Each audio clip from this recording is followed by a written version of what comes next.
দুজন best friend. আমি আমার সবকিছু ওর সাথে শেয়ার করি, আর রাফি তার সবকিছু আমার সাথে শেয়ার করে। রাফির বাবা আঙ্কেলের মতো একজন বিজনেসম্যান। সবগুলো ক্লাস শেষ করে দুই বন্ধু বাহিরে আসলাম। এবার বল, নাদিয়া আপু তোকে কেন মেরেছে? আসলে আমি আজকে সকালে তারপর সবকিছু খুলে বললাম। এজন্য বুঝি তোর গায়ে হাত তুলবে? হাত তো তুলেছে, আবার কান ধরে উঠবাস করিয়েছে, জামা কাপড় পরিষ্কার করিয়েছে। আচ্ছা, এসব কথা বাদ দে, আমারই ভুল ছিল নিচে তাকিয়ে পানিগুলো ফেলার। ঠিক আছে চল, আজকে তোকে বাসায় নামিয়ে দিয়ে আসি। ঠিক আছে চল। না করলাম না, কারণ আমার কাছে টাকা নেই। রাফির কাছ থেকে অনেক টাকা নিয়েছি, আবার টাকা দিতে গেলে নেয় না। নিজের কাছে খারাপ লাগে টাকার কথা বলতে। কথা বলতে বলতে বাসায় চলে আসলাম। রাফি গাড়ি নিয়ে চলে গেল। আসার সময় আপুকে কলেজে দেখলাম না, মনে হয় কোথাও গেছে। বাসার ভিতরে ঢুকে কলিং বেল চাপ দিলাম। খালা এসে দরজা খুলে দিল। আমি খালাকে বললাম, খালা, নাদিয়া আপু কি বাসায় আছে? হুম, তুমি যাওয়ার 30 মিনিট পর বাসায় চলে এসেছে। এখনো রুমে আছে। দেখে মনে হচ্ছে মন খারাপ। ঠিক আছে খালা, আমি রুমে গেলাম। আমি ফ্রেশ হয়ে আসছি, তুমি টেবিলে খাবার দাও। ঠিক আছে, যাও। আমি রুমে এসে ব্যাগটা টেবিলের উপর রেখে ওয়াশরুমে চলে গেলাম। ফ্রেশ হয়ে একটা জামা গায়ে দিয়ে নিচে চলে আসলাম। দেখি নাদিয়া আপু আসে নাই, তাই আমি আপুর রুমের সামনে দাঁড়িয়ে বললাম, আপু দরজাটা খোলো। কেন, কি হয়েছে? খাবার খেতে আসো। সেই সকালে রুমে ঢুকে বসে আছো, কি হয়েছে তোমার? আমার কিছু হয়নি, তুই এখন যা, আমাকে একা থাকতে দে। আপু প্লিজ দরজাটা খোলো, তোমার সাথে আমার কিছু কথা আছে। নাদিয়া আপু আর কোনো কথা না বলে দরজা খুলে দিয়ে বিছানায় গিয়ে বসলো। আমাকে বলল, বল, কি কথা বলবি? আপু তুমি সকালের ওটা নিয়ে আমার উপর রেগে আছো। তোমার যদি শাস্তি দেওয়া কম হয় তাহলে তুমি আমাকে আরো শাস্তি দাও, আমি মাথা পেতে নিব। তারপরেও তুমি না খেয়ে থেকো না। নাদিয়া আপু আর কোনো কথা না বলে বিছানা থেকে উঠে এসে আমাকে জড়িয়ে ধরলো। তখন আপু বলল, তুই আমাকে ক্ষমা করে দে রাসেল, আমি তোর উপর রাগ করে নেই। আমি একটা ছেলেকে ভালোবাসি, কিন্তু ছেলেটা অন্য একটা মেয়েকে ভালোবাসে, তাই ওর উপরে রাগ করে তোর সাথে খারাপ ব্যবহার করছি। তুই আমাকে মাফ করে দে। আজকে তোর গায়ে হাত তুলে নিজের কাছে অনেক খারাপ লাগছে, তাই ক্লাস না করে বাসায় চলে আসি। আপু আমি কিছু মনে করি নাই। আমি জানি তোমার হয়তো কিছু হয়েছে, তাই তুমি আমার সাথে এরকম করছো। তুমি একটা বার ওই ছেলেটাকে দেখিয়ে দিও, আমি ওকে আবার তোমার কাছে নিয়ে আসবো। না রে, আর ও আমাকে ভালোবাসে না, ও আমার সাথে প্রেমের অভিনয় করছে, আমি সেটা বুঝতে পারি নাই। মন খারাপ করো না, দেখবে আস্তে আস্তে সব ঠিক হয়ে যাবে। তুমি ফ্রেশ হয়ে আসো, দুজনে একসাথে খাবার খাবো। ঠিক আছে, তুই বস, আমি ফ্রেশ হয়ে আসছি। নাদিয়া আপু ফ্রেশ হতে চলে গেল। আমি বিছানায় বসে আপুর মোবাইল টিপতে লাগলাম। গ্যালারিতে ঢুকে দেখি একটা ছেলের অনেকগুলো ছবি। তার মানে এই ছেলের সাথে প্রেম করত। ছেলেটা দেখতে অনেক সুন্দর। আমি ওই ছেলের কাছে কিছুই না। অবাক করার বিষয় হলো ওই ছেলের সাথে আপুর একটা ছবিও দেখলাম না। আমি মোবাইলটা বিছানায় রেখে দিলাম। কিছুক্ষণ পর আপু ওয়াশরুম থেকে বেরিয়ে আসলো। আমি তার দিকে তাকিয়ে মাথা নিচু করে ফেললাম। আপু মনে হয় বিষয়টা বুঝতে পেরেছে, তাই আপু বলল, আসলে আমার মনে ছিল না তুই যে আমার রুমে। আমি ওয়াশরুমে ঢুকে জামা কাপড় গায়ে দিই। ওয়াশরুমে যেতে হবে না, আমি নিচে যাচ্ছি, তুমি জামা কাপড় গায়ে দিয়ে আসো। এই কথা বলে আমি আপুর রুম থেকে বেরিয়ে নিচে চলে আসলাম। কিছুক্ষণ পর আপু জামা গায়ে দিয়ে নিচে চলে আসলো। একটা কথা আপনাদেরকে বলে দেই, আমি নাদিয়াকে নিজের বড় আপুর মতো জানি। দুজনে একসাথে খাবার খেতে লাগলাম। খাবার খেয়ে যে যার রুমে চলে আসলাম। বিছানায় শুয়ে মোবাইল হাতে নিয়ে রাফিকে ফোন দিয়ে সবকিছু খুলে বললাম। তারপর আরও কিছুক্ষণ কথা বলে ঘুমিয়ে গেলাম। সকালে হঠাৎ কে যেন আমার গায়ে পানি মেরে ভিজিয়ে দিল। আমি এক লাফে উঠে গেলাম। সামনে তাকিয়ে দেখি নাদিয়া আপু হাতে বালতি নিয়ে দাঁড়িয়ে দাঁড়িয়ে হাসতে আসছে। তার মানে এটা আপুর কাজ। তখন আমি আপুকে বললাম, আপু তুমি এটা কি করলে? আমার গায়ে পানি দিলে কেন? তোকে সেই সকাল থেকে ডাকছি, তোর ওঠার খবর নেই, তাই বাধ্য হয়ে তোর গায়ে পানি মারছি। তাই বলে তুমি পানি মারবে? দেখো পুরো শরীর ভিজে গেছে। ভালো হয়েছে, এখন কথা না বলে গোসল করে রেডি হয়ে নিচে আয়। ঠিক আছে, কিন্তু আজকে হঠাৎ আমাকে ডাকতে আসলে কেন? হঠাৎ কোথায়, 1 মাস তোকে ডাকি নাই। এর আগে তো প্রতিদিন সকালে তোকে ডেকে তুলছি, আর কি কারণে তোকে 1 মাস ডাকি নাই সেটা তুই ভালো করে জানিস। ঠিক আছে তুমি যাও, আমি ফ্রেশ হয়ে আসছি। তাড়াতাড়ি আয়। বলে নাদিয়া আপু রুম থেকে বেরিয়ে গেল। আমি দাঁড়িয়ে না থেকে ওয়াশরুমে ঢুকে গোসল করে রেডি হয়ে কলেজের ব্যাগটা কাঁধে নিয়ে নিচে চলে আসলাম। কিছুক্ষণ পর আপু আসলো। দুজনে একসাথে নাস্তা করে গাড়ি নিয়ে কথা বলতে বলতে কলেজে চলে আসলাম। আপু গাড়ি পার্কিং করে বলল, তোর ক্লাস শেষ হলে আমার জন্য অপেক্ষা করবি, দুজন একসাথে বাসায় যাব। ওকে ঠিক আছে। আপু আর কোনো কথা না বলে তার ক্লাসে চলে গেল। হঠাৎ পিছন থেকে রাফি বলল, কিরে, কেমন আছিস? এই তো ভালো আছি, তুই কেমন আছিস? আমিও ভালো আছি। আজকে তাহলে আপু তোকে কলেজে নিয়ে আসলো? আপু এখন আগের মতো হয়ে গেছে।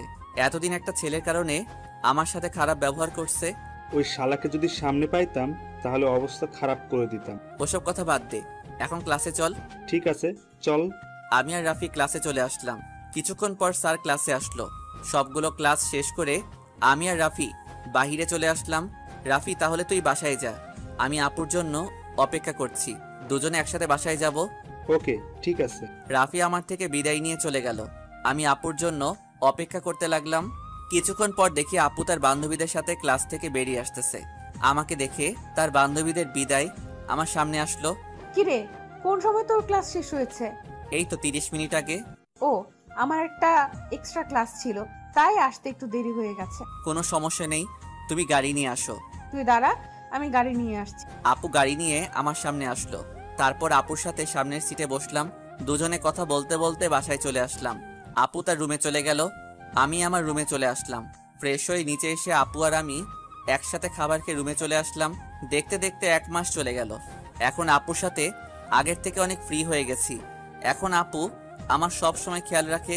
কলেজে কোনো মেয়ের সাথে কথা বলতে দেয় না, আমাকে শাসনের উপর রাখে। আপুর এসব আমার অনেক ভালো লাগে। আমি আপুকে কিছু বলি না। এখন ওই ছেলের কথা আপু একদম মাথা থেকে ঝেড়ে ফেলে দিচ্ছে। আমার সাথে সব সময় দুষ্টুমি করে, বড় বোন হিসেবে ছোট ভাইয়ের সাথে করতে পারে। আমি আপুকে সবসময় নিজের বড় বোনের চোখে দেখি। আঙ্কেল আন্টি তারা বাসায় চলে এসেছে। আঙ্কেল এখন আগের মতো অফিস দেখাশোনা করে। আমাদের কলেজ আজকে 1 মাসের জন্য ছুটি দিয়েছে, কারণ কলেজে নতুন করে রং লাগাবে, তাই 1 মাস কলেজ বন্ধ থাকবে। রাতে সবাই একসাথে খাবার খাচ্ছি, তখন আঙ্কেল বলল, শুনেছি তোদের কলেজ নাকি 1 মাসের জন্য বন্ধ থাকবে। আব্বু কলেজে কিছু কাজ করবে তাই বন্ধ দিয়েছে। তাহলে তুই আর রাসেল তোর নানা বাড়ি থেকে কিছুদিন ঘুরে আয়। সবসময় তো দুইজনই বাসায় থাকিস, কোথাও যাস না। আমি না হয় যাব, কিন্তু রাসেল কি আমার সাথে যাবে? রাসেল যাবে না কেন? আসলে আন্টি, আমার বাসা থেকে বাইরে কোথাও ঘুরতে যেতে ভালো লাগে না। এটা তো আর অন্য কোথাও না, আমার শ্বশুর বাড়ি যেতে বলছি। রাসেল আমার সাথে না গেলে আমিও কোথাও যাব না। ঠিক আছে আপু, আমি তোমার সাথে যাব। এবার খুশি? অনেক খুশি। তাহলে কালকে সকালে তোরা দুজনে রওনা দে। এখন রুমে গিয়ে জামা কাপড় গুছিয়ে রাখ। আর তোরা কি গাড়ি নিয়ে যাবি? না আব্বু, আমরা বাসে করে যাব। ঠিক আছে, তোরা যেটা ভালো বুঝিস। কেউ আর কোনো কথা না বলে খাবার খেতে লাগলো। আমি খাবার খেয়ে রুমে চলে আসলাম। রুমে এসে জামা কাপড় গুছিয়ে রাখলাম। তারপর বিছানায় শুয়ে মোবাইল টিপতে টিপতে ঘুমিয়ে পড়লাম। পরের দিন সকালে আপু এসে আমাকে ডেকে তুললো। আমাকে রেডি হতে বলে তার রুমে চলে গেল। আমি ওয়াশরুমে ঢুকে ফ্রেশ হয়ে রেডি হয়ে জামা কাপড় আর ব্যাগটা নিয়ে নিচে চলে আসলাম। নাস্তার টেবিলে দেখে আঙ্কেল আন্টি বসে আছে। আমি একটা চেয়ার টেনে বসলাম। হঠাৎ সিঁড়ির উপরে চোখ পড়তেই আমি চমকে উঠলাম। আজকে আপুকে অনেক সুন্দর লাগছে। নীল রঙের একটা জামা গায়ে দিছে। আপুকে নীল রঙের জামায় অনেক সুন্দর লাগছে। আপু আমার সামনে এসে বলল, কি রে, তুই এভাবে হ্যাবলার মতো আমার দিকে তাকিয়ে আছিস কেন? এই আপু, আমাকে হ্যাবলা বলবে না। আমি কিন্তু তোমার থেকে অনেক সুন্দর আছি। আর আজকে তোমাকে নীল রঙের জামায় অনেক সুন্দর লাগছে। বাবা, যে না চেহারা, আবার বলে আমার থেকে ওর চেহারা সুন্দর। যা, একটু তোমার রূপের প্রশংসা করলাম, এখন থেকে আর করব না। তোমাকে পুরো পেতনির মতো লাগছে। কি বললি? আমাকে পেতনির মতো লাগছে? প্রথমে প্রশংসা করলাম, কোনো দাম পেলাম না, তাই তোমাকে পেতনি বললাম। আজকে তোকে আমি মেরেই ফেলবো। তোরা কি শয়তানি করবি নাকি নাস্তা করে বেরিয়ে পড়বি? আপু তুমি দেখো না, রাসেল আমাকে পেতনি বলছে। ও তো ছোট, তাই তোর সাথে দুষ্টামি করছে। এখন কথা না বলে নাস্তা করে বেরিয়ে পড়। নাদিয়া আপু আমার দিকে তাকিয়ে একটা ভেঞ্চি মেরে একটা চেয়ার টেনে বসে পড়ল। সবাই নাস্তা করতে লাগলাম। নাস্তা খাওয়া শেষ করে আঙ্কেল আন্টির কাছে বলে বাসা থেকে বেরিয়ে আসলাম। তারপর গাড়িতে করে বাস কাউন্টারে চলে আসলাম। ড্রাইভার আমাদের বাস কাউন্টারে নামিয়ে দিয়ে চলে গেল। আসার সময় আঙ্কেল আমার পকেটে কিছু টাকা ঢুকিয়ে দিল। তাই বাস কাউন্টারে গিয়ে টিকিটের জন্য টাকা বের করতে গিয়ে দেখি 15 থেকে 20 হাজারের মতো হবে। আমি 2টা টিকিট নিলাম। তারপর টিকিট নিয়ে দুজনে বাসে উঠলাম। দুজনের একসাথে সিট। বাস 20 মিনিট পর ছেড়ে দিল। এই দেখছেন আমি কেমন মানুষ। নাদিয়া আপুর নানার বাড়ির কথা বলতে ভুলে গেছি।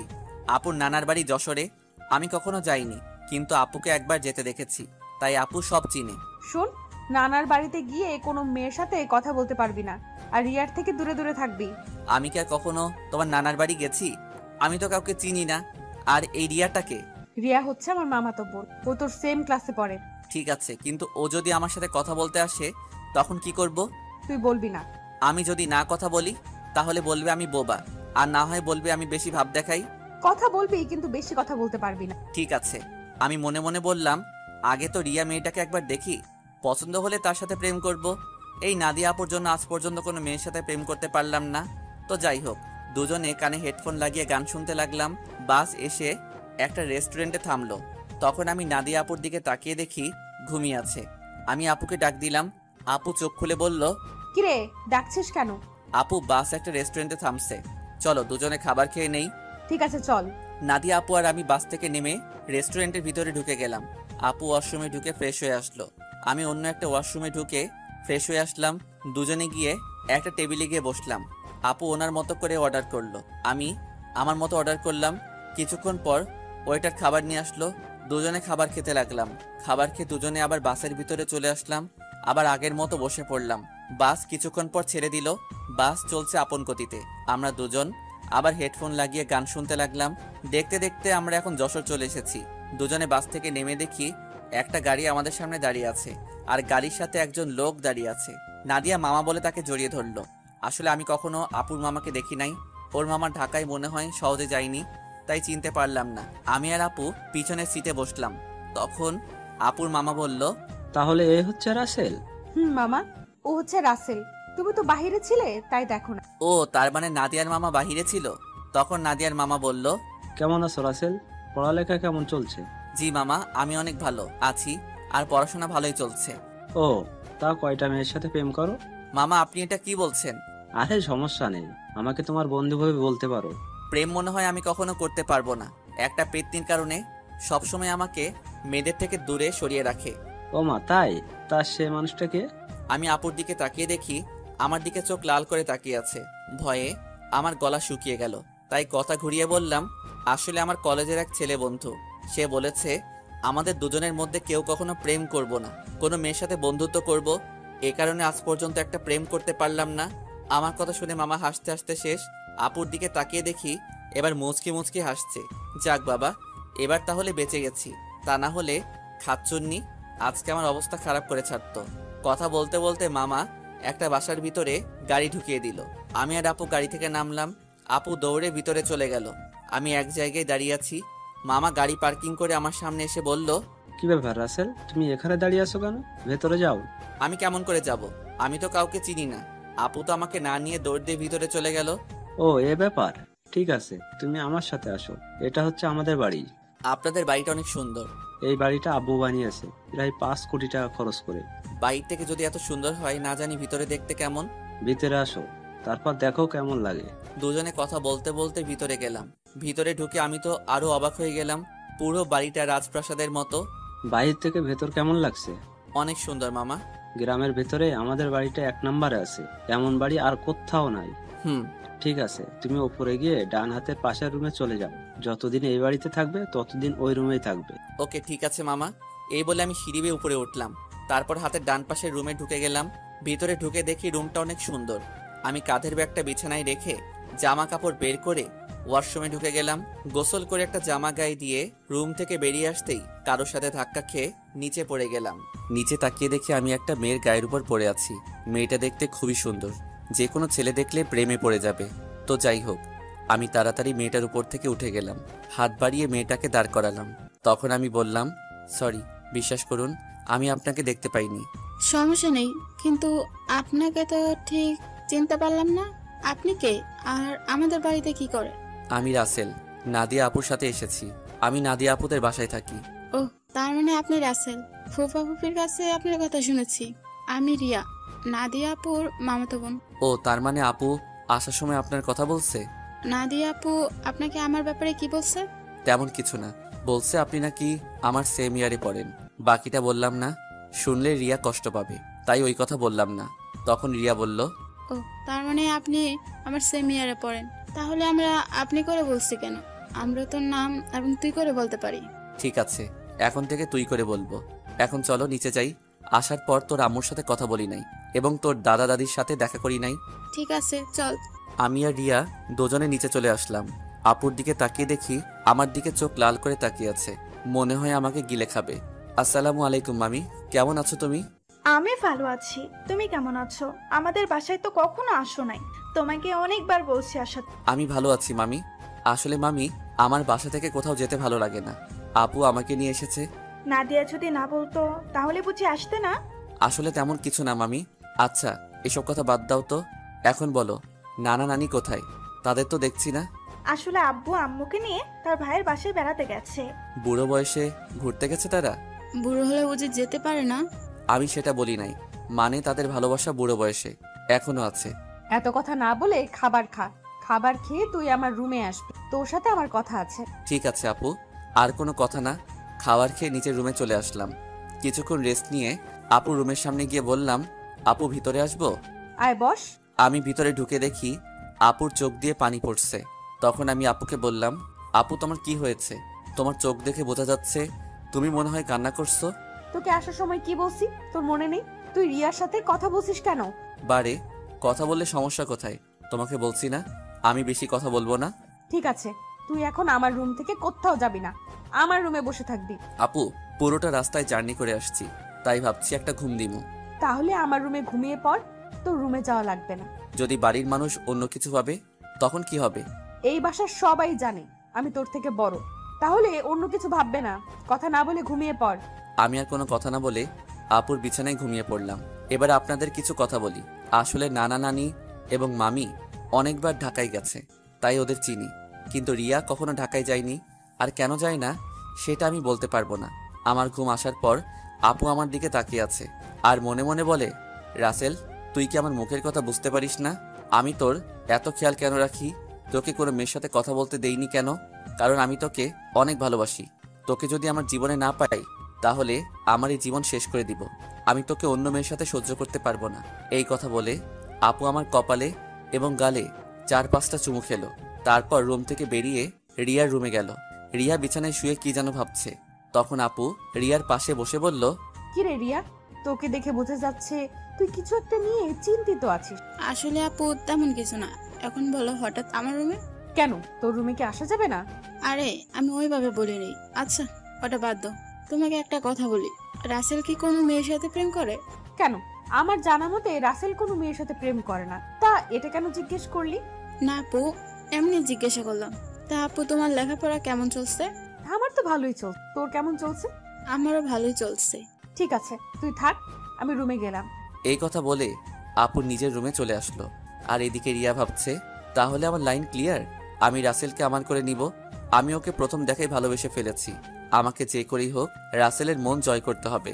কিন্তু আমি ওর মন জয় করব কেমন করে? তখন রিয়া ভাবতে লাগলো। হঠাৎ তার মাথায় একটা বুদ্ধি আসে, আমাকে তার সাথে প্রতিদিন কলেজে নিয়ে যাবে। তারপর আস্তে আস্তে রাসেলকে রিয়ার প্রতি দুর্বল করবে। বিকালে ঘুম থেকে উঠে দেখি আপু আমার পাশে শুয়ে আছে, যেন একটা পিচ্চি মেয়ে আমার পাশে শুয়ে আছে। আমি আপুর দিকে তাকিয়ে বিছানা থেকে নামতেই আপুর ঘুমটা ভেঙে গেল।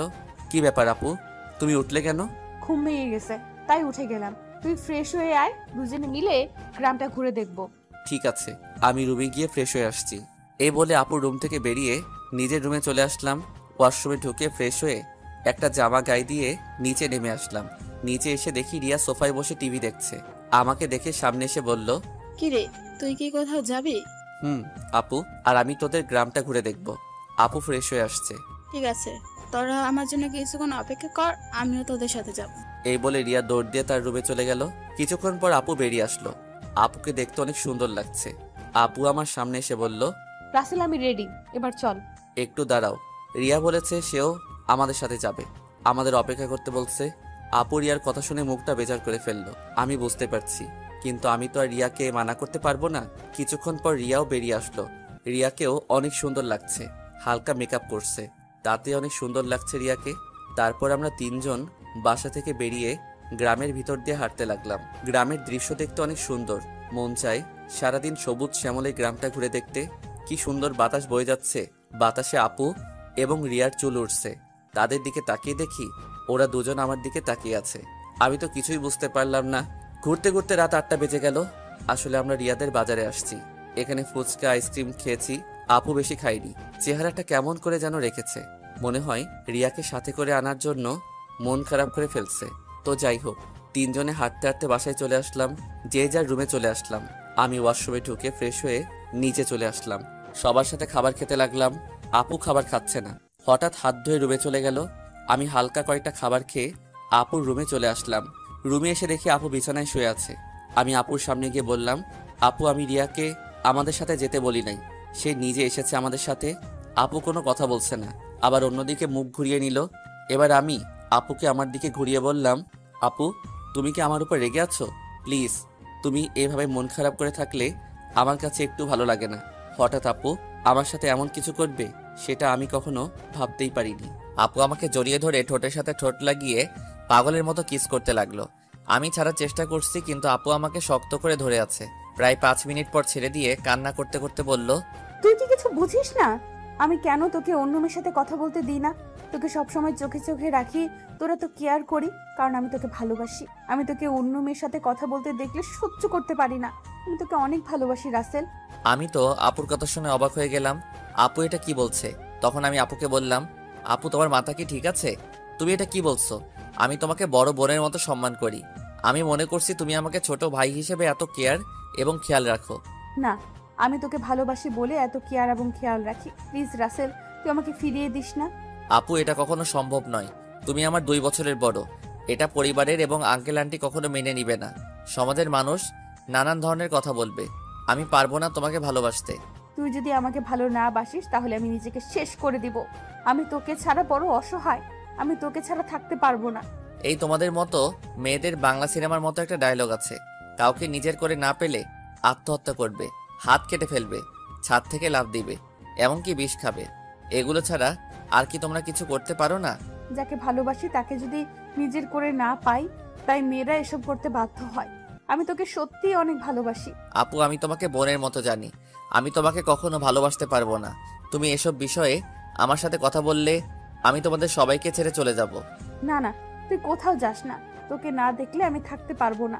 ঠিক আছে, আমি আর কখনো তোকে ভালোবাসার কথা বলবো না। কথাটা যেন মনে থাকে। আগে যেভাবে চলতে এখনো সেভাবে চলবে।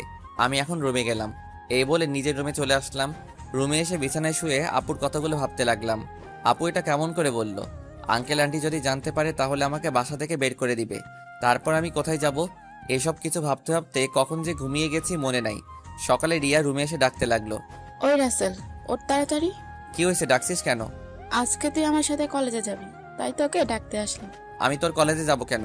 আমি তো তোর কলেজে পড়ি না। সেটা তো আমি জানি, তোকে আমাদের কলেজটা ঘুরে দেখাবো। তাড়াতাড়ি ওঠ। ঠিক আছে তুই যা, আমি ফ্রেশ হয়ে আসছি। রিয়া আর কোনো কথা না বলে আমার রুম থেকে বেরিয়ে গেল। আমি বিছানা থেকে উঠে ওয়াশরুমে ঢুকে ফ্রেশ হয়ে রেডি হয়ে নিচে চলে আসলাম। নিচে এসে দেখি মামা মামি নাস্তার টেবিলে বসে আছে। আমি গিয়ে একটা চেয়ার টেনে বসলাম। তা রাসেল, রাতে ঘুম কেমন হয়েছে? অনেক ভালো ঘুম হয়েছে মামা। তা তুমি এত সকালে ঘুম থেকে উঠলে কেন? রিয়া আমাকে ঘুম থেকে উঠিয়ে দিল তার সাথে কলেজে যাওয়ার জন্য। আমাকে নাকি তাদের কলেজটা ঘুরে দেখাবে। ও ঠিক আছে, তোমরা নাস্তা করো, আমি নাদিয়াকে ঘুম থেকে ডেকে তুলছি। আপু এখনো ঘুম থেকে উঠে নাই? এখনো তো উঠে নাই, গতকাল রাতে অল্প কয়টা খাবার খেয়েছে। মেয়েটার হঠাৎ কি হলো? কি আর হবে, মনে হয় ভালো লাগছে না তাই খাবার কম খেয়েছে। হঠাৎ রিয়া এসে একটা চেয়ার টেনে আমার পাশে বসলো। তখন রিয়া বলল, কি হয়েছে আম্মু? তোমরা কি নিয়ে কথা বলছো? তোর নাদিয়া আপুর কথা বলছে। মেয়েটার হঠাৎ কি হয়েছে? আপুর আবার কি হবে? কালকে তো আমার সাথে সুন্দরভাবে ঘোরাঘুরি করছে, মনে হয় অনেক হাঁটাহাঁটি করাতে শরীর খারাপ লাগছে। হয়তো তাই হবে। ঠিক আছে, তোরা নাস্তা করে কলেজে যা, আমি নাদিয়া ঘুম থেকে উঠলে তাকে জিজ্ঞেস করব। কেউ আর কোনো কথা না বলে নাস্তা খেতে লাগলো। আর আমি তো জানি আপু কেন এমন করছে। আপু যেটা চাচ্ছে সেটা কখনোই সম্ভব নয়। আমি কখনো আপুকে ওই রকম চোখে দেখি নাই। রিয়া আর আমি নাস্তা করে মামাকে বলে বাসা থেকে বেরিয়ে আসলাম। তখন রিয়া বলল, আচ্ছা রাসেল, দেখ তো আমাকে কেমন লাগছে। আমি তো এতক্ষণ রিয়ার দিকে খেয়াল করি নাই। আজকে রিয়াকে অনেক সুন্দর লাগছে।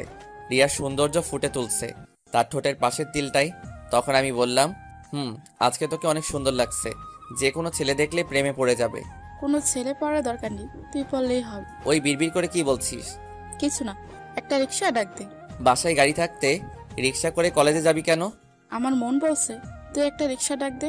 ওই একটা রিক্সা ডাক দিব কেন? আমরা তো দুইজন এখানে, একটা রিক্সায় কি করে যাব? ওই হারামি, রিক্সায় করে আমি আর তুই যেতে পারবো না। বেশি কথা না বলে রিক্সা ডাক দে। ঠিক আছে দিচ্ছি। একদিনের পরিচয় তুই আমার সাথে এইভাবে ঝগড়া করছিস? তোর সাথে তো এখনো কিছুই করিনি, তাড়াতাড়ি রিক্সা ডাক দে, এমনি দেরি হয়ে যাচ্ছে। আমি আর কোনো কথা না বলে একটা রিক্সা ডাক দিলাম। দুজনে রিক্সায় উঠলাম। তখন রিয়া বলল, আচ্ছা রাসেল, তুই কি কখনো প্রেম করেছিস কোনো মেয়ের সাথে? আমার দ্বারা এসব হবে না। আমার সাথে কোনো মেয়ে প্রেম করবে না, আমার চেহারা ভালো না। কে বলেছে তোর চেহারা খারাপ? তুই দেখতে অনেক সুন্দর। সুন্দর হলে কি হবে? আপু তো আমাকে কোনো মেয়ের সাথে প্রেম করতে দিবে না, আর আমিও মনের মতো কাউকে পাইনি। আশেপাশে তাকালেও পেতে পারিস। আমার পাশে তুই ছাড়া আর তো কেউ নেই, তাহলে পাবো কি করে? আরে পাগল, তোকে কি অন্য কারো কথা বলছি? আমাকে কি চোখে পড়ে না? কিরে চুপ করে আছিস কেন? তোর কলেজ আর কত দূর? এই তো সামনেই। তারপর দুজনে কথা বলতে বলতে রিয়ার কলেজের সামনে চলে আসলাম। আমি রিক্সা ভাড়া দিলাম। রিয়া আমাকে মানা করছে, কিন্তু তারপরেও আমি ভাড়া দিছি। দুজনে গেট দিয়ে কলেজের ভিতরে ঢুকলাম। হঠাৎ কয়েকটা মেয়ে আমাদের সামনে আসলো।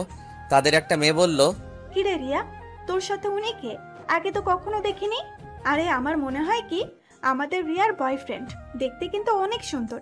যদি রিয়ার আগে আমি দেখতাম তাহলে ওর সাথে প্রেম করতাম। ওই, তোরা কি চুপ করবি? ঋতু মিতু, তোরা জানিস ওকে? ও হচ্ছে আমার ফুফাতো ভাই রাসেল। তুই তো কখনো আমাদের তোর ফুফাতো ভাইয়ের কথা বলিস নাই। আমি যদি জানতাম আমার ফুফাতো ভাই আছে, তাহলে তো তোদের অবশ্যই বল। তোরা তো আমার ফুফাতো বোন নাদিয়া আপুকে চিনিস, ওনার ছোট ভাই। ও আচ্ছা, তা ভাইয়া কেমন আছেন? আমি এতক্ষণ ওদের কথা শুনে মাথা নিচু করে রাখলাম, আর রিয়ার কথা শুনে তো আমি আরো অবাক হয়ে গেলাম। সে ওদের সত্যিটা বলে নাই। তখন আমি বললাম, প্রথম কথা হচ্ছে আমাকে ভাইয়া বলে ডাকা যাবে না। আমি তোমাদের সাথে সেম ইয়ারে পড়ি, আর আলহামদুলিল্লাহ আমি আছি। আপনারা সবাই কেমন আছেন? যেহেতু আমাদের সাথে পড়েন তাহলে আমাদের আপনি না তুই করে বলবেন। আমরাও ভালো আছি। ঠিক আছে, পরে কথা বলা যাবে, এখন চল ক্লাসে। আমি বলি কি, তোরা ক্লাসে যা, আমি বাসায় চলে যাই। আমি এখান থেকে কি করব? তুই আমাদের সাথে ক্লাসে যাবি? যদি তোদের স্যার এবং ছাত্রছাত্রী কিছু বলে? তাও কথা ঠিক। আচ্ছা, তাহলে তুই বাসায় চলে যা, দুপুর 1টার সময় আমাকে এসে নিয়ে যাস। আমি ঠিক আছে বলে কলেজ থেকে বেরিয়ে একটা রিক্সা নিয়ে বাসায় চলে আসলাম। বাসায় কলিং বেল চাপ দেওয়ার পর মামি এসে দরজা খুলে দিল। আমাকে দেখে বলল, কি ব্যাপার রাসেল, তুমি চলে আসলে কেন? আমি কলেজে থেকে কি করব, তাই চলে আসলাম। রিয়া বলেছে তাকে দুপুরে গিয়ে নিয়ে আসতে। ও ঠিক আছে, তুমি রুমে যাও, আমি তোমার জন্য উপরে কফি নিয়ে আসছি। আমি এখন কফি খাবো না। আপু কি ঘুম থেকে উঠেছে? নাস্তা করে এখনো রুমে আছে। ঠিক আছে। আমি আপুর রুমে গেলাম, বলে ভিতরে ঢুকে আপুর রুমে চলে গেলাম। আপুর রুমে এসে দেখি কার সাথে যেন মোবাইলে হেসে হেসে কথা বলছে। আমাকে দেখে ফোনটা কেটে দিল। তখন বলল, তুই আমার রুমে কেন এসেছিস? আমি তোমার রুমে আসলে সমস্যা কোথায়? আর তুমি কার সাথে কথা বলছো? সেটা কি তোকে বলতে হবে? আপু তুমি আমার সাথে এইভাবে কথা বলছো কেন? তোর সাথে আমার কথা বলতে ভালো লাগছে না, তুই আমার রুম থেকে বেরিয়ে যা। আমি আর কোনো কথা না বলে আপুর রুম থেকে বেরিয়ে আমার রুমে চলে আসলাম। বিছানায় বসে ভাবতে লাগলাম, আপুর হঠাৎ কি হলো? আমার মনে হয় তার ভালোবাসা অ্যাকসেপ্ট না করার কারণে আমার উপর রেগে আছে। আপুর এমন কথাই কেন জানি আমার অনেক খারাপ লাগছে। পরে ভাবলাম, রাগ করলে করুক, কিছুদিন পর এমনি ঠিক হয়ে যাবে। আর কিছু না ভেবে একটা ঘুম দিলাম। দুপুরের দিকে ঘুম থেকে উঠে দেখি একটা বাজার 10 মিনিট বাকি আছে, তাই কোনো রকম ফ্রেশ হয়ে মামিকে বাসা থেকে বেরিয়ে একটা রিক্সা নিয়ে রিয়ার কলেজের সামনে চলে আসলাম। কলেজের সামনে এসে দেখি রিয়া তার বান্ধবীদের সাথে বাহিরে দাঁড়িয়ে আছে। আমাকে দেখে ঋতু আর মিতুর থেকে বিদায় নিয়ে আমার সাথে রিক্সায় উঠে বসলো। তোর আসতে লেট হলো কেন? আসলে কলেজ থেকে গিয়ে ঘুমিয়ে পড়ছি, উঠতে একটু দেরি হয়ে গেছে, তাই আসতে একটু দেরি হয়েছে। ওহ, তারপর দুজনে কথা বলতে বলতে বাসায় চলে আসলাম। এবার রিয়া আমাকে রিক্সা ভাড়া দিতে দিল না, রিয়া এবার রিক্সা ভাড়া দিল। তারপর দুজনে বাসার ভিতরে ঢুকে যে যার রুমে চলে গেলাম। দেখতে দেখতে 10টা দিন চলে গেল। রিয়া আর তার বান্ধবীদের সাথে ভালো বন্ধুত্ব হয়েছে, কিন্তু আপু আমার সাথে ঠিকভাবে কথা বলে না।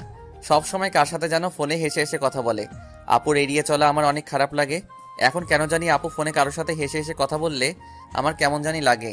রাতে সবাই মিলে খাবার খেতে লাগলাম। তখন নাদিয়া আপু বলল, মামা মামি আমি কালকে ঢাকায় ফিরে যাব, আমার জরুরি কাজ আছে। তুই যাবি মানে? তাহলে রাসেল কি করবে? ও যাবে কিনা সেটা বলতে পারো। রাসেল, তুমি কি বলো? নাদিয়ার সাথে কি তুমি যাবে নাকি তুমি আরো কিছুদিন থাকবে? না মামা মামি, আমিও আপুর সাথে কালকে চলে যাব। আমি থেকে কি করব? তাহলে ঠিক আছে। তা গাড়ি নিয়ে যাবে নাকি বাসে করে যাবে? না মামা, আমরা বাসে করে যাব। তুমি ড্রাইভারকে বলে দিও আমাদের বাস কাউন্টারে নামিয়ে দিয়ে আসতে। ঠিক আছে। হঠাৎ রিয়ার আবার কি হলো? ও খাবার না খেয়ে রুমে চলে গেল কেন? সেটা আমি বলবো কেমন করে? তুমি গিয়ে তোমার মেয়েকে জিজ্ঞেস করো। ঠিক আছে, ওর সাথে পরে কথা বলবো, এখন খাবার খাও। সবাই খাবার খেতে লাগলো। আমি খাবার খেয়ে রুমে চলে আসলাম। রুমে এসে দেখি টেবিলের উপর একটা কাগজ, লেখা আছে, রাসেল তুই একটু ছাদে আয়, আমি রিয়া, তোর সাথে কিছু কথা আছে। রিয়া হঠাৎ আমাকে ছাদে যেতে বলল কেন? আমি আর কোনো কিছু না ভেবে রুম থেকে বেরিয়ে ছাদে চলে গেলাম। ছাদে নিয়ে দেখি রিয়া ছাদের একটা কোথায় অন্যদিকে তাকিয়ে আছে। আমি রিয়ার সামনে গেলাম। তারপর রিয়াকে বললাম, বল আমাকে ছাদে আসতে বললি কেন? রিয়া আমার দিকে ঘুরে তাকালো। রিয়ার চোখ দেখি লাল হয়ে আছে, মনে হয় কান্না করছে। রিয়া বলল, রাসেল, আমি তোকে কিছু কথা বলতে চাই, প্লিজ তুই না করিস না। কি কথা আগে সেটা বল। তারপর রিয়া আমাকে যে কথা বলল সে কথা কখনো আমি রিয়ার থেকে আশা করি নাই। রিয়া এ কথা কিভাবে বলতে পারলো? রাসেল, আমি তোকে প্রথম যেদিন আমাদের বাসায় দেখি, তোর সাথে ধাক্কা খাই, সেদিন থেকে আমি তোকে ভালোবেসে ফেলেছি। আমি মনে করেছি আরো কিছুদিন পর তোকে ভালোবাসার কথা বলবো, কিন্তু যখন শুনেছি তুই কালকে ঢাকায় ফিরে যাবি, তখন আমার মনটা অনেক খারাপ হয়ে যায়। আমি আর থাকতে পারলাম না, তাই তোকে ছাদে ডেকে ভালোবাসার কথা বললাম। সত্যি রাসেল, আমি তোকে অনেক ভালোবাসি। এ কথা বলে রিয়া আমাকে জড়িয়ে ধরলো। আমি রিয়াকে বন্ধু ছাড়া অন্য কিছু ভাবি নাই, তাই ওর সাথে এত ফ্রি হয়েছি। কিন্তু রিয়া যে আমাকে ভালোবাসার কথা বলবে তা আমি কখনো ভাবিনি।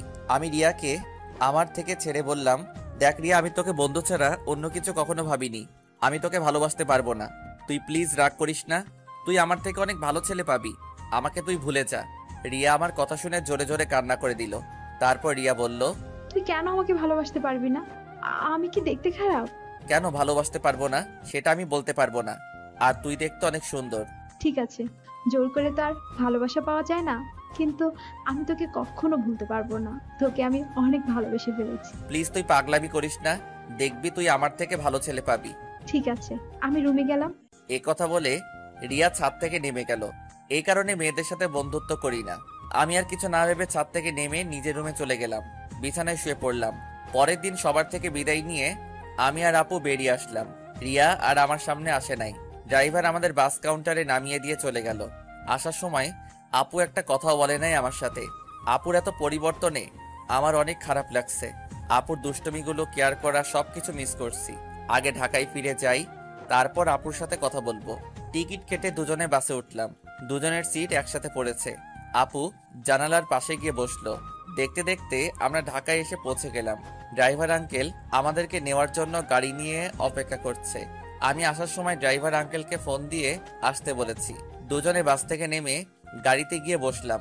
আমি ড্রাইভার আঙ্কেলের সাথে সামনের সিটে বসলাম। আপু পিছনের সিটে গিয়ে বসলো। আপুর দিকে তাকিয়ে দেখি কার সাথে যেন মোবাইলে চ্যাটিং করছে। আমি আপুর থেকে চোখ সরিয়ে দিলাম। কিছুক্ষণ পর বাসায় চলে আসলাম। আপু গাড়ি থেকে নেমে ভিতরে চলে গেল। আমি জামা কাপড়ের ব্যাগ নিয়ে ভিতরে গেলাম।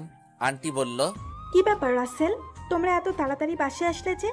আরো কিছুদিন থাকতে। আন্টি আপুর নাকি কাজ আছে, তাই চলে আসলাম। আর 10 দিন তো থেকে আসলাম। ঠিক আছে, তুমি রুমে গিয়ে ফ্রেশ হয়ে আসো, আমি টেবিলে খাবার দিচ্ছি। ঠিক আছে আন্টি। এই বলে নিজের রুমে চলে আসলাম। রুমে এসে ওয়াশরুমে ফ্রেশ হয়ে নিচে চলে আসলাম। একটা চেয়ার টেনে বসলাম। আপুকে দেখলাম না টেবিলে। তখন আমি আন্টিকে বললাম, আন্টি আপু কোথায়? আপু খাবার খাবে না? ও তো খাবার খেয়ে রুমে চলে গেছে, তুমি খেয়ে নাও। ও, আমি আর কোনো কথা না বলে খাবার খেয়ে রুমে চলে আসলাম। দেখতে দেখতে আরো 10টা দিন চলে গেল। আপুর সাথে কথা বলতে গেলে আমার সাথে কথা বলে না। এই 10টা দিন অনেক কষ্টে কেটেছে। রিয়াদের বাসায় তেমন কষ্ট পাইনি, কারণ রিয়ার সাথে দুষ্টুমি করতে করতে দিন পার হয়ে গেছে। কিন্তু এখানে তো আপুই আমার সাথে সবসময় দুষ্টুমি করত। আমি এখন বুঝতে পেরেছি আপুর সাথে কথা না বলতে পারলে আমি অচল। আপুর আগের দুষ্টুমিগুলো খুব মিস করছি। আমার মনে হয় আমিও আপুকে ভালোবেসে ফেলেছি। কিন্তু আন্টি আঙ্কেল কি আমাদেরকে মেনে নিবে? সমাজের মানুষ কি বলবে? আপুকে দেখি এখন সবসময় হাসি খুশি থাকে। তার সাথে যেন মোবাইলে সারাদিন কথা বলে। আপু কি তাহলে অন্য কাউকে ভালোবাসে? না, আমার মনের কথা আপুকে খুলে বলতে হবে। রাতে রাফিকে ফোন দিয়ে বললাম কলেজের সামনে দেখা করতে। রাফিকে বলে দেখি সে কি বলে। আমি একটা জামা গায়ে দিয়ে বাসা থেকে বেরিয়ে একটা রিক্সা নিয়ে কলেজের সামনে চলে গেলাম। কিছুক্ষণ পর দেখি রাফি বাইক নিয়ে আমার সামনে আসছে। রাফি বাইকটা সাইড করে আমার সামনে এসে বলল, কিরে, হঠাৎ জরুরি দেখা করতে বললি কেন? আসলে তোর সাথে একটা কথা আমি শেয়ার করি নাই, এখন না করেও পারছি না। কি কথা বল। তাহলে শোন। তারপর রিয়াদের বাসা এবং আপুদের বাসা থেকে সবকিছু খুলে বললাম। এখন তুই বল আমি কি করব? আঙ্কেল আন্টি যদি জানতে পারে তাহলে তো আমাকে বাসা থেকে বের করে দিবে। তখন আমি কোথায় যাব? তোর এই বন্ধু থাকতে তোর কোনো সমস্যা নেই। তুই আপুকে তোর মনের কথা খুলে বল, পরেরটা পরে দেখা যাবে। আপু কি এখন আমাকে ভালোবাসবে? আমি তো তার মনে কষ্ট দিচ্ছি। হয়তো কিছুদিন তোর সাথে অভিমান করে থাকবে, তারপরে এমনি অ্যাকসেপ্ট করে নিবে। আমার মনে হয় আপু অন্য কোনো ছেলেকে ভালোবাসে। সারাদিন দেখি কার সাথে যেন মোবাইলে হেসে হেসে কথা বলে। আগে তুই আপুকে মনের কথা খুলে বল, তারপর দেখ আপু কি বলে। যদি রাজি না হয় তারপরও তুই আপুর পিছনে লেগে থাকবি। তোকে যদি সত্যি ভালোবাসে তাহলে দেখবি তোর সাথে বেশি দিন অভিমান করে থাকবে না। তুই আপুর সব অত্যাচার সহ্য করে নিবি। ঠিক আছে, আজকে আমি আপুকে মনের কথা খুলে বলবো। আমি আর থাকতে পারছি না। এই 10টা দিন আমি অনেক কষ্ট পেয়েছি। ওকে, চল তোকে বাসায় নামিয়ে দিই। ঠিক আছে চল। আমি রাফির বাইকে করে বাসায় চলে আসলাম। রাফি আমাকে নামিয়ে দিয়ে চলে গেল। বাসার ভিতরে ঢুকে দেখি একটা গাড়ি, কিন্তু গাড়িটা তো আঙ্কেলের না। তাহলে বাসায় কারা এসেছে?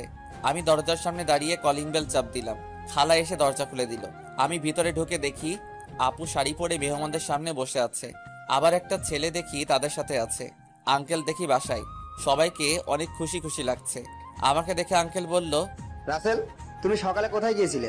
আসলে আঙ্কেল রাফির সাথে ছিলাম। ও, তা দাঁড়িয়ে আছো কেন? বসো। দেখ, নাদিয়াকে ওরা দেখতে এসেছে। তাদের নাদিয়াকে পছন্দ হয়েছে। এখন বিয়ের দিন তারিখ ঠিক করবে। নাদিয়াপুর বিয়ের কথা শুনে আমার পায়ের নিচের মাটি সরে গেল। এখনই সবার সামনে বলতে ইচ্ছে করছে, নাদিয়াপু তুমি বিয়েটা করো না। আমি তোমাকে ছাড়া থাকতে পারবো না। আমি তোমাকে অনেক ভালোবেসে ফেলেছি, কিন্তু সেটা আর বলতে পারছি না।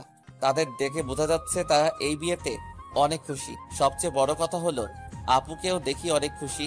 তাদের এই খুশির মাঝে আমার ভালোবাসার কথা বলতে পারবো না। আমি চাই না আমার কারণে তাদের খুশি নষ্ট হয়ে যাক। আর ছেলেটা দেখতে অনেক সুন্দর, আপুর সাথে ভালো মানাবে। আমি নিজের কষ্ট চেপে রেখে তখন আমি বললাম, তাহলে তো অনেক ভালো, তোমরা যেটা ভালো মনে করো। তোর কি ছেলেকে পছন্দ হয়েছে? ওনাকে পছন্দ না হওয়ার কি আছে? দেখতে অনেক সুন্দর, আপুর সাথে ভালো মানাবে। তাহলে আমরা বিয়ের দিন তারিখ ঠিক করতে পারি। তারপর তারা বিয়ের দিন তারিখ ঠিক করলো। আগামী শুক্রবার আপুর বিয়ে। আমি আর তাদের মধ্যে না থেকে নিজের রুমে চলে আসলাম। দরজা আটকে দিয়ে অনেক কান্না করতে লাগলাম। জীবনে কোনো মেয়েকে ভালোবাসি নাই, এই প্রথম একজনকে ভালোবাসলাম, কিন্তু তাকে আর বলতে পারলাম না। বলার আগেই তার বিয়ে ঠিক হয়ে গেল। হঠাৎ আমার মোবাইলটা বেজে উঠল। দেখি রিয়া ফোন দিছে। আজকে এতদিন পরে রিয়া আজকে ফোন দিছে। চোখের পানি মুছে ফোনটা রিসিভ করলাম। কিরে, কেমন আছিস? আছি কোনো রকম। তুই কেমন আছিস? আমি আলহামদুলিল্লাহ ভালো আছি। মামা মামি তারা কেমন আছে? সবাই ভালো আছে, কিন্তু তোর কথা কেমন জানি লাগছে। কি হয়েছে তোর? আমার তো কিছুই হয়নি। তুই মনে হয় আমার থেকে কিছু লুকাচ্ছিস। বল, কি হয়েছে তোর? বলতে পারি, কিন্তু তুই আমাকে কথা দিতে হবে। তুই কাউকে কিছু বলবি না। ঠিক আছে, বলবো না। এবার বল। তাহলে শোন, রিয়াকে সবকিছু খুলে বললাম। এটা তুই কি বলছিস? আমি ফুপা ফুপির সাথে কথা বলি? না রে, তারা শুনলে অনেক কষ্ট পাবে। তারা এই বিয়েতে অনেক খুশি। তাহলে তুই কষ্ট পাচ্ছিস কেন? আমি কষ্ট পেলে কিছু হবে না। আমি চাই না আমার কারণে তাদের আশা ভরসা সব নষ্ট হয়ে যাক। তুই কি পারবি আপুকে ভুলে থাকতে? আমাকে ভুলে থাকার চেষ্টা করতে হবে। এই বিয়েতে আপু রাজি আছে। তাহলে আপু যখন তোকে ভালোবাসার কথা বলেছে তখন রাজি হোসনি কেন? তখন তো আমি আপুকে ওই চোখে দেখি নাই, আমার বড় বোনের মতো দেখেছি। আর আঙ্কেল আন্টি এবং সমাজের কথা চিন্তা করে আপুকে মানা করে দেই। তখন যদি রাজি হতি তাহলে আজকে আর এত কষ্ট পেতে হতো না। এখন তুই কি করবি? এখন আমি আপুকে ভুলে থাকার চেষ্টা করব। আপুর বিয়ে হয়ে গেলে আঙ্কেল আন্টি একা হয়ে যাবে। তাই আমি চাই বাকিটা জীবন তাদের সাথে পার করে দিতে। ঠিক আছে, তাহলে ভালো থাকিস। আর যা কিছুই করিস চিন্তা ভাবনা করে করিস। বাই। এই বলে রিয়া ফোন কেটে দিল। আমার চোখ দিয়ে আবার পানি পড়তে শুরু করলো। কান্না করতে করতে নিচে ঘুমিয়ে গেলাম। রাতে সবাই টেবিলে বসে খাবার খেতে লাগলাম। তখন আঙ্কেল বলল, রাসেল, আমি চাই নাদিয়ার বিয়ের সবকিছু তুমি করবে। ঠিক আছে আঙ্কেল। আরে রাসেল, তোমার চোখ দুটো লাল হয়ে আছে কেন? কি হয়েছে তোমার? আসলে আন্টি চোখে কি যেন পড়েছে, তাই লাল হয়ে গেছে। চিন্তা করবেন না, এমনি ঠিক হয়ে যাবে। আমি নাদিয়া আপুর দিকে তাকিয়ে দেখি এক মনে খাবার খেয়ে যাচ্ছে। আমি তার থেকে চোখ সরিয়ে হালকা খাবার খেয়ে রুমে চলে আসলাম। রুমে এসে দেখি মোবাইলটা বাজতে আছে। হাতে নিয়ে দেখি রাফি ফোন দিছে। আমি রিসিভ করার পর রাফি বলল, কিরে, কেমন আছিস? আপুকে কি ভালোবাসার কথা বলেছিস? আমি ভালো আছি।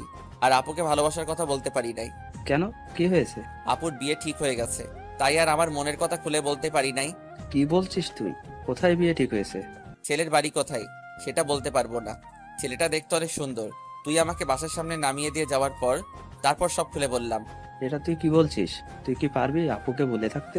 তুই একবার আঙ্কেল আন্টিকে কথাটা খুলে বল, আর না হয় আপুকে বল। না রে, আমি চাই না আমার কথা শুনে তারা কষ্ট পাক। এই বিয়েতে তারা সবাই খুশি আছে, আর নাদিয়া আপুও রাজি আছে। আঙ্কেল আন্টির কথা চিন্তা করে নিজেকে কষ্ট দিবি? তুই কি থাকতে পারবি? শোন, আঙ্কেল আমাকে রাস্তা থেকে তুলে এনে তাদের বাসায় ঠাঁই দিছে। তাদের মতো একটা পরিবার পেয়েছি। আমার মতো এতিম ছেলেকে নিজের ছেলের মতো দেখেছে। তাহলে আমি এ কথা বলি কেমন করে? আর নাদিয়া আপুকে আমি ভুলে যাব? কিছুদিন গেলে সবকিছু ঠিক হয়ে যাবে। তুই মানুষ না রে, তুই একটা ফেরেশতা। তোর মতো বন্ধু পাওয়া ভাগ্যের ব্যাপার। ঠিক আছে, ভালো থাকিস। কালকে থেকে বিয়ের সবকিছু আমাকে করতে হবে। আজকে আঙ্কেল বলেছে। ওকে, ভালো থাকিস, আল্লাহ হাফেজ। এই বলে রাফি ফোন কেটে দিল। আমি নিজেকে যতই শক্ত রাখার চেষ্টা করি কিন্তু আমি তা পারছি না। বারবার আপুর চেহারাটা চোখের সামনে ভেসে আসছে। আর কিছু না ভেবে ঘুমিয়ে পড়লাম। সকালে ঘুম থেকে উঠতে দেরি হয়ে গেছে। আজকে আমাকে কেউ ডাকতে আসে নাই, মনে হয় কাজে কামে বিজি সবাই। আমি বিছানা থেকে নেমে ওয়াশরুমে চলে গেলাম। ফ্রেশ হয়ে একটা জামা গায়ে দিয়ে নিচে আসলাম। নিচে এসে একজনকে দেখে আমি পুরো অবাক হয়ে গেলাম। আর কেউ নয়, আপুর সাথে যে ছেলের বিয়ে ঠিক হয়েছে সেই ছেলে। আমি এখনো ওনার নাম জানি না। আমাকে দেখে ডাক দিল। আসসালামু আলাইকুম দুলাভাই, কেমন আছেন? আলহামদুলিল্লাহ, ভালো আছি। তুমি কেমন আছো? আমিও ভালো আছি। দুলাভাইয়ের নামটা তো জানা হলো না, তা হঠাৎ বিয়ের আগে শ্বশুর বাড়িতে?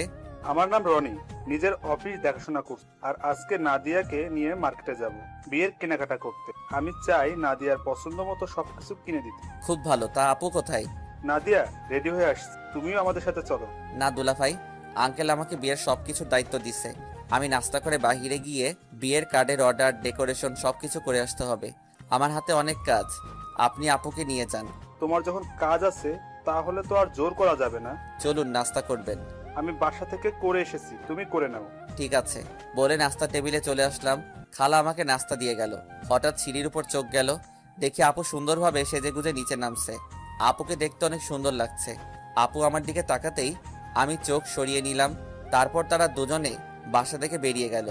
আমি হালকা নাস্তা করে বাসা থেকে বেরিয়ে রিক্সা নিয়ে রাফিদের বাসার সামনে চলে আসলাম। ভাড়া মিটিয়ে কলিং বেল চাপ দিলাম। কিছুক্ষণ পর রাফির আম্মু দরজা খুলে দিল। আসসালামু আলাইকুম আম্মু, কেমন আছো? এতদিন পর তোর এই আম্মুর কথা মনে পড়ছে? সরি আম্মু, আমার ভুল হয়ে গেছে। আর কখনো এমন ভুল করব না। ঠিক আছে, এখন ভিতরে আয়। রাফি তার রুমে আছে, তুই ওর রুমে যা, আমি কফি পাঠিয়ে দিচ্ছি। ঠিক আছে আম্মু। আমি ভিতরে ঢুকে ওপরে রাফির রুমে যেতে লাগলাম। এবার আপনাদের বলি, রাফির আম্মু জানে আমার আব্বু আম্মু নেই, আমি একটা এতিম ছেলে। তখন রাফির আম্মু আমাকে বলে, কে বলেছে তোর আব্বু আম্মু নেই? আজকে আমি তোর আম্মু, এখন থেকে আমাকে আম্মু বলে ডাকবি। এখন আমার দুই ছেলে। এরপর থেকে রাফির আম্মুকে আমি আম্মু বলে ডাকি। রাফির রুমে এসে দেখি রাফি বিছানায় শুয়ে মোবাইল টিপতে আছে। আমাকে দেখে উঠে বসলো। কিরে, তুই কখন আসলি? এই তো কিছুক্ষণ আগে। তা তুই আসবি, আমাকে তো বললি না। আমি তো এমনি আসি নাই। আপুর বিয়ের সব দায়িত্ব আঙ্কেল আমাকে দিছে। আমি তো একা একা সবকিছু করতে পারবো না, তাই তোকে নিয়ে সবকিছু করব। নিজের ভালোবাসার মানুষের বিয়ের সব দায়িত্ব তুই পালন করবি, তোর কি একটুও কষ্ট হচ্ছে না? কষ্ট হলে তো কিছুই করার নেই। আঙ্কেল আন্টি সুখের জন্য আমি সবকিছু করতে রাজি আছি। এখন তাড়াতাড়ি রেডি হয়ে নে, হাতে অনেক কাজ আছে। ঠিক আছে, তুই বস, আমি ফ্রেশ হয়ে আসছি। এই বলে রাফি ওয়াশরুমে ঢুকে ফ্রেশ হয়ে আসলো। আম্মু এসে আমাদেরকে কফি দিয়ে গেল। দুজনে কফি খেয়ে আম্মুর থেকে বিদায় নিয়ে বাহিরে চলে আসলাম। বাইক নিয়ে দুজনে বেরিয়ে পড়লাম। প্রথমে বিয়ের কার্ডের অর্ডার দিলাম, তারপর বাকি যে কাজ ছিল সবকিছুর কাজ ছেড়ে বাসায় চলে আসলাম। রাফি আমাকে বাসার সামনে নামিয়ে দিয়ে চলে গেল। আমি বাসার ভিতরে ঢুকে কলিং বেল চাপ দেওয়ার পর খালা এসে দরজা খুলে দিল। সব কাজ শেষ করে আসতে সন্ধ্যা হয়ে গেছে। আমি আর বাহিরে দুপুরে খাবার খেলাম। ভিতরে ঢুকে দেখে আঙ্কেল আন্টি সোফায় বসে কফি খাচ্ছে আর কথা বলছে। আমাকে দেখে আঙ্কেল ডাক দিল। আমি গিয়ে তাদের পাশে বসলাম। রাসেল, সব কাজ কি শেষ? জি আঙ্কেল, কালকে সকালে ডেকোরেশনের সব লোক মালপত্র নিয়ে চলে আসবে। আর বিয়ের কার্ড কালকে বিকালে নিয়ে আসতে বলছে। ফুলের লোক গায়ে হলুদের দিন সকালে আসবে। ঠিক আছে, তুমি এখন রুমে গিয়ে ফ্রেশ হয়ে কিছুক্ষণ রেস্ট নাও, কালকে আবার কাজে লেগে পড়তে হবে। ঠিক আছে আঙ্কেল। এই বলে নিজের রুমে চলে আসলাম। ওয়াশরুমে ঢুকে ফ্রেশ হয়ে বিছানায় শুয়ে পড়লাম। রাতে খাবার খাওয়ার জন্য খালা ডেকে গেছে, তাই বিছানা থেকে উঠে নিচে চলে আসলাম। টেবিলের সামনে গিয়ে দেখি আঙ্কেল আন্টি আর আপু বসে আছে। আমি একটা চেয়ার টেনে বসলাম। আন্টি খাবার বেড়ে দিল। আপুর দিকে তাকিয়ে দেখি এক মনে খাবার খেয়ে যাচ্ছে। আমার দিকে একটাবার তাকালো না। আমি খাবার খেয়ে নিজের রুমে চলে আসলাম। তারপর বিছানায় শুয়ে পড়লাম। পরের দিন বিকালে বিয়ের কার্ড নিয়ে আসলাম। তখন আমি আঙ্কেলকে বললাম, আঙ্কেল বিয়ের কার্ডগুলো কি করব? তোমার বন্ধু বান্ধব কতজন আছে তাদের একটা করে দিয়ে এসো, আমি কিছু রাখছি, আর বাকিগুলো নাদিয়াকে দিয়ে দেয়। আঙ্কেল আমার তেমন বন্ধু নেই। আমার একমাত্র বন্ধু শুধু রাফি এবং তার পরিবার। ঠিক আছে, তাদের বিয়ের কার্ড দিয়ে এসো, আমি কিছু রাখছি, বাকিগুলো নাদিয়াকে দিয়ে আয়। আঙ্কেল কিছু কার্ড রাখলো। বাকিগুলো নিয়ে আপুর রুমের সামনে গেলাম। বাহির থেকে বললাম, আপু ভিতরে আসতে পারি? আয়। আমি ভিতরে ঢুকে দেখি আপু বিছানায় বসে আছে। কিন্তু অবাক করার বিষয় হলো আপুর চোখ দুটো লাল হয়ে আছে। আমাকে দেখে বলল, কেন এসেছিস? আসলে আপু, আঙ্কেল বলেছে বিয়ের কার্ডগুলো তোমাকে দিতে, তোমার বন্ধু বান্ধবকে দেওয়ার জন্য। ঠিক আছে, রেখে যা। আমি বিছানার উপরে কাঠগুলো রেখে যেই না রুম থেকে বেরিয়ে যাব, তখন আপু আমাকে পেছন থেকে জড়িয়ে ধরে কান্না করে দিল। আমি আপুকে আমার দিকে ঘুরিয়ে বললাম, আপু তুমি কান্না করছো কেন? তুই কি মানুষ নাকি অন্য কিছু? আপু হঠাৎ এই কথা বলল কেন? আমাকে রিয়া ফোন করে সব বলে দিস। তুই আমাকে ভালোবাসার কথা বললি না কেন? আমি তোমাকে যেদিন বলতে যাব সেদিন দেখি তোমাকে ছেলেপক্ষ দেখতে এসেছে, তাই আর বলি নাই। তুই তো আমাকে একটাবার বলে দেখতি তোকে আমি এখনো অনেক ভালোবাসি। সেটা আর কখনো সম্ভব না। তোমার বিয়ে ঠিক হয়ে গেছে। এই বিয়েতে আঙ্কেল আন্টি অনেক খুশি। আমি চাই না তাদের মনে কষ্ট দিতে। তুই মা বাবার সুখের কথা চিন্তা করে নিজের ভালোবাসা কোরবানি দিবি? এছাড়া আমার কোনো উপায় নেই। ঠিক আছে, তুই যখন মা বাবার সুখের কথা চিন্তা করে আমাকে বিয়ে করবি না, তাহলে আমি রনিকে বিয়ে করব। কিন্তু কখনো রনিকে স্বামীর অধিকার দিব না। আমি তোকে ভালোবাসি আর সারা জীবন বেঁচে যাব। আপু তুমি এমন পাগলামি করো না। আমাকে তুমি ভুলে যাও। নিজের বাবা মার কথা একটাবার চিন্তা করো। তোমার এই বিয়েতে তারা অনেক খুশি। তুই আমার রুম থেকে বেরিয়ে যা। যে ছেলে নিজের ভালোবাসার মানুষকে অন্য ছেলের হাতে তুলে দিতে রাজি আছে, সে কখনো কাউকে ভালোবাসতে পারে না। আমি আর কোনো কথা না বলে নিজের রুমে চলে আসলাম। নিজের চোখ দিয়ে 2 ফোঁটা পানি পড়ে গেল। আপু আমি তোমাকে অনেক ভালোবাসি। তুমি যদি আমার জায়গায় হতে তাহলে তুমি তাই করতে। আমার কিছু করার নেই। দেখতে দেখতে বিয়ের দিন চলে এসেছে। আপুর বিয়েতে সবাই এসেছে। আজকে আপুর গায়ে হলুদ। আপুকে স্টেজে আনা হয়েছে। এক এক করে সবাই আপুকে হলুদ লাগাতে লাগলো। আমি একটু দূরে দাঁড়িয়ে দাঁড়িয়ে দেখতে লাগলাম। হলুদ শাড়িতে আপুকে অনেক সুন্দর লাগছে, যেন একটা পরী সামনে বসে আছে। রিয়া আমার সামনে এসে বলল, কি রে, এখানে দাঁড়িয়েছিস কেন? এমনি দাঁড়িয়ে আছি। তুই কি মনে করেছিস আমি কিছু বুঝি না? এখনো সময় আছে। তুই মামা মামিকে সবকিছু খুলে বল। না রে, আমি চাই না তাদের মনে কষ্ট দিতে। তোর কি কষ্ট হচ্ছে না? আমি চুপ হয়ে গেলাম। মনে মনে বললাম, আমার ভিতরটা ফেটে যাচ্ছে, কিন্তু আমি এখন কি করব? আমাকে চুপ থাকতে দেখে রিয়া আবার বলল, কি রে, কথা বলছিস না কেন? আমার ভালো লাগছে না, তুই আমাকে একটু একা থাকতে দে। রিয়া আর কোনো কথা না বলে চলে গেল। হঠাৎ আঙ্কেল আমার সামনে এসে বলল, কি ব্যাপার রাসেল, তুমি এখানে দাঁড়িয়ে আছো কেন? যাও নাদিয়াকে হলুদ লাগিয়ে দিয়ে আসো। যাচ্ছি আঙ্কেল বলে স্টেজে উঠে নাদিয়া আপুর সাথে বসলাম। আপু আমার দিকে করুণ চোখে তাকালো। আমি একটু হলুদ আপুর গালে লাগিয়ে দিলাম। তারপর মিষ্টি আপুর মুখের সামনে ধরলাম, কিন্তু আপু খাচ্ছে না, আমার দিকে তাকিয়ে আছে। তখন আন্টি বলল, কিরে নাদিয়া, রাসেল তোর মুখের সামনে মিষ্টি ধরে রাখছে, তুই খাস না কেন? আন্টির কথা শুনে আপু হালকা একটু মিষ্টি খেলো। তারপর আপু আমাকে একটু মিষ্টি খাইয়ে দিল। আমি আর বসে না থেকে ছাদে চলে গেলাম। অনেক কষ্টে আপুর সামনে চোখের পানি আটকে রেখেছি। ছাদের কিনারে দাঁড়িয়ে কান্না করতে লাগলাম। আজকে রাতটা পার হলে কালকে আপুর বিয়ে হয়ে যাবে। নিজের চোখের সামনে কিভাবে দেখবো আপুর বিয়ে? আমার চোখের পানি কোনো বাধা মানছে না। অঝোর ধারায় পানি পড়তে লাগলো। ছাদে কতক্ষণ ছিলাম বলতে পারবো না। আমার একটা জিনিস কিছুতেই মাথায় ঢুকছে না। রাফিকে আজকে গায়ে হলুদে দেখলাম না। ও কোথায়? আমাকে তো বলছে সন্ধ্যার পর চলে আসবে। আম্মু আব্বু তারা এসেছে, কিন্তু তাকে দেখলাম না। পকেট থেকে মোবাইলটা বের করে রাফিকে ফোন দিলাম, কিন্তু তার মোবাইল বন্ধ বলছে। আমি আর কিছু না ভেবে নিচে নামতে যাব, হঠাৎ ছাদে কারো আসার শব্দ পেলাম। নিচের দিকে তাকিয়ে দেখি আপু ছাদের দিকে আসছে। আপু আমাকে দেখে হাত ধরে টেনে ছাদের কিনারে নিয়ে আসলো। তখন আপু বলল, নিজেকে এত কষ্ট দিচ্ছিস কেন রাসেল? এখনো সময় আছে। তুই আব্বু আম্মুকে সবকিছু খুলে বল। তুই যদি বলতে ভয় পাস তাহলে আমি বলি। না আপু, তুমি এই কাজ কখনো করবে না। তারা শুনলে অনেক কষ্ট পাবে। আমি চাই না তারা আমার কথা শুনে কষ্ট পাক। তুই কি পারবি আমাকে ছেড়ে থাকতে? আমাকে পারতেই হবে। রাসেল, শেষবারের মতো আমার একটা কথা রাখবি। কি কথা বলো? তুই কালকে আমার সামনে আসিস। আমি তোকে সামনে দেখলে কবুল বলতে পারবো না। ঠিক আছে, আমি তোমার সামনে থাকবো না। আমাকে জড়িয়ে ধরে একটা কিস করবি।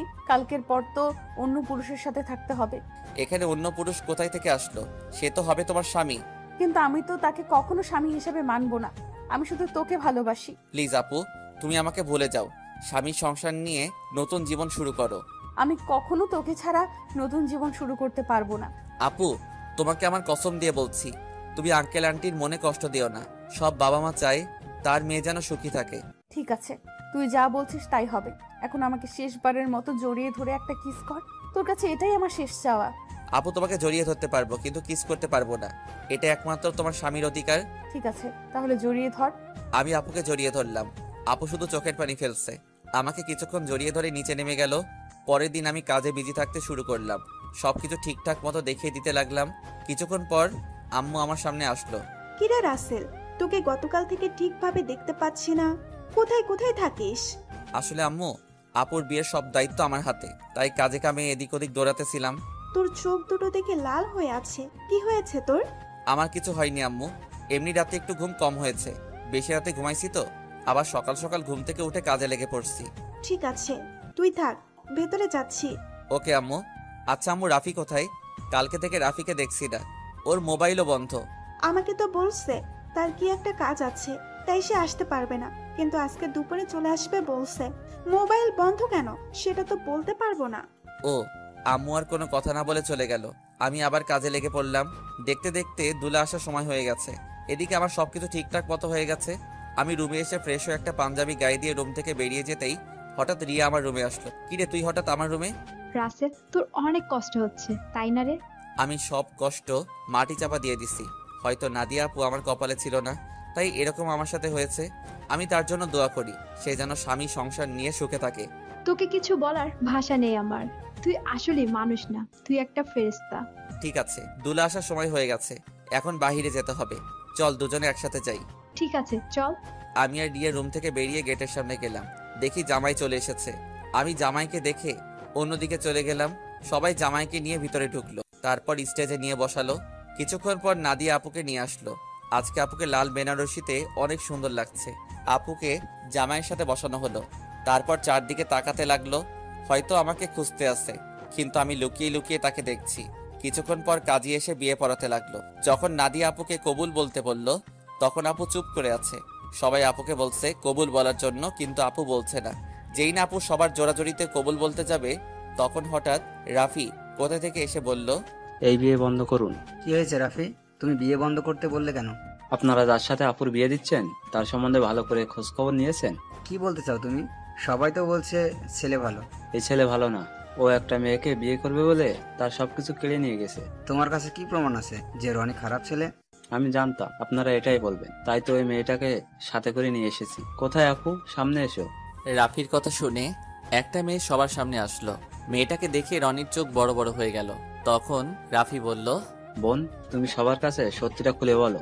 আমার নাম মিম। রনির আর আমার 1 বছরের রিলেশন। সে আমাকে বিয়ে করবে বলে আমার সব কিছু কেড়ে নিয়ে গেছে। কিছুদিন আগে সে আমাকে বলে তাকে ভুলে যেতে, তার নাকি অন্য জায়গায় বিয়ে ঠিক হয়ে গেছে। আমার সাথে নাকি প্রেমের অভিনয় করছে। আমার ছেলে যে তোমার সাথে খারাপ কিছু করেছে তার কি প্রমাণ আছে? আমার মোবাইলে আমার আর রনির একসাথে ছবি আছে এবং কিছু নেগেটিভ ছবিও আছে, চাইলে দেখতে পারেন। বলে মোবাইলটা রনির বাবার হাতে দিল। তখন রনির আব্বু বলল, আমি তোমাদের দুজনের ছবি শুধু দেখেছি, আর ওগুলো দেখতে চাই না। রহমান সাহেব, আপনি আমাকে ক্ষমা করে দিন। আমি জানতাম না আমার ছেলে এতটা খারাপ। যদি জানতাম তাহলে কখনো আপনার মেয়ের জন্য বিয়ের প্রস্তাব নিয়ে আসতাম না। আমি আজকে ওদের দুজনকে বিয়ে দিব, পারলে আমাকে মাফ করে দিবেন। এই বলে রনির বাবা মিম এবং রনিকে নিয়ে তারা বাসা থেকে বেরিয়ে গেল। সবাই এখন চিন্তা করছে নাদিয়ার কি হবে। তখন আঙ্কেল বলল, এখন আমার মেয়েটার কি হবে? এখন কে ওকে বিয়ে করবে? তখন রাফি আর রিয়া আঙ্কেলের সামনে গিয়ে বলল, আঙ্কেল, আপনি কোনো চিন্তা করবেন না, আপুর বিয়ে আজকে এবং এখনই হবে। তুমি কি বলছো রাফি? আমার মেয়েকে বিয়ে করবে? আমি তোর কথা কিছুই বুঝলাম না, তুই কার কথা বলছিস? সে আর কেউ নয়, আমি রাসেলের কথা বলছি। রাসেল আর নাদিয়া আপু দুজনকে পাগলের মতো ভালোবাসে। শুধু আপনাদের সুখের কথা চিন্তা করে নিজের ভালোবাসা কোরবানি দিতে চেয়েছে। কারণ মামা, তুমি ওকে রাস্তা থেকে তুলে নিয়ে এসে বাসায় ঠাই দিয়েছো, তাই তোমাদের নুন খেয়ে তোমাদের মন নষ্ট করতে দিতে চাইনি। আমি আপনাদের সবকিছু খুলে বলি, তারপর সবকিছু খুলে বললাম। আঙ্কেল রাফির কথা শুনে আমার সামনে সে ঠাস করে একটা থাপ্পড় মেরে বলতে লাগলো, নিজেকে খুব মহান মনে করছিস তাই না? তোকে আমি বাইরের ছেলে মনে করেছি? তুই কেন এমন করছিস? আমি তোমাদের সাথে প্রতারণা করতে পারবো না। আমি আপনাদের দুজনকে সবসময় নিজের মা বাবার মতো দেখে এসেছি। আপনি একটা এতিম ছেলেকে ঠাঁই দিয়ে নতুন জীবন দিয়েছেন। আমি কি করে আপনাদের মনে কষ্ট দেই? আরে, আমি তোকে কখনো অন্যভাবে দেখিনি। আমি তোকে নিজের ছেলের মতো জানি। তুই আমাদের কাছে একটা বার বলে দেখতি, আমি কখনো মানা করতাম না। এটা শুনে আমি আরো খুশি হয়েছি। আচ্ছা, তোর কথা বাদ দিলাম। নাদিয়া তো আমাদের খুলে বলতে পারতি। আমি তোমাদের সবকিছু খুলে বলতে চেয়েছি, কিন্তু রাসেল আমাকে মানা করেছে, আবার আমাকে কসম দিছে। ঠিক আছে, এখন সব বাদ। এখন রাফি, তুমি রাসেলকে তৈরি করে নিয়ে আসো। ঠিক আছে আঙ্কেল। এই বলে রাফি আমাকে নিয়ে উপরে চলে আসলো। আমি সাথে সাথে রাফিকে জড়িয়ে ধরে কান্না করে দিলাম। তারপর বললাম, কিরে কেমনে কি?